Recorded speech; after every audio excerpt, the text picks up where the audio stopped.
Hi boys and girls, I'm back. This time we're going to talk about Lesson 8, Subtract 2.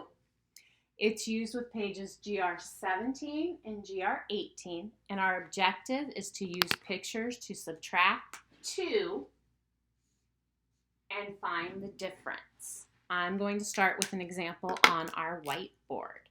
So if we look here, I've drawn 5 apples. And the first number, the number 5, represents that, the number of apples. Look at the sentence. How many apples am I taking away? 2.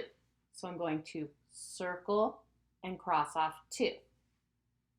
Now how many apples are left? Let's count. 1, 2, 3. So 5 minus 2 is 3. Your page is going to look something like this. And we're going to start with number 1 and talk about it. So for number 1, look at the first number, 3. I'm going to trace that. That shows how many boats there are. 1, 2, 3.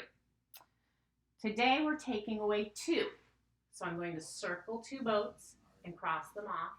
I'm going to trace the number 2. And then I'm left with the number 1. 1 boat's left. Number 2 is similar.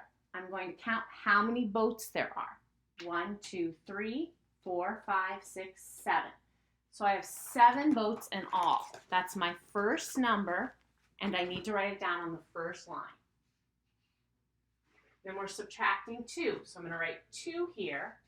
I'm going to circle 2 boats. I'm going to cross them off.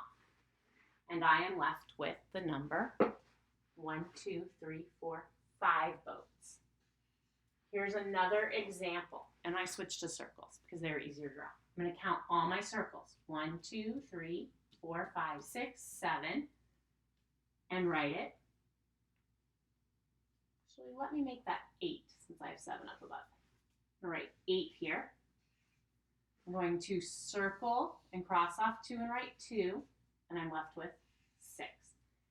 And for our last one, I have 2 circles. I'm going to write 2. We're subtracting 2, so I'm going to write 2 here. I'm going to cross off both of them, and I'm left with 0, or no circles. Another way to think of that is, if you have 2 cookies and you eat them, when you're done, you will have 0 cookies. Again, this is for Lesson 8. It goes with pages 17 and 18. And if you have any questions, please let me know.